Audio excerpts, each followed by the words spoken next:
Öldüreceğim lan seni! Öldüreceğim seni! Bak sen merhametlisindir, acırsın.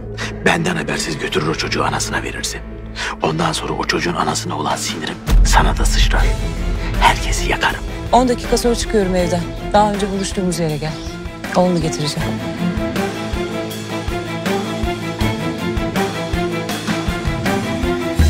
Sonuçta gelir. Herkes diz çöker.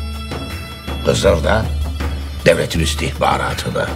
Onu, beni ve devleti baş başa bırakacaksınız. Eğer bir hayatın üzerine kumar oynayacaksan o senin hayatın değil, düşmanının hayatı olsun. Git o Alparslan'a söyle. Bunalım masasındakiler gibi eşkıya olmaz. Eşkıya dünyaya hükümdar olmaz.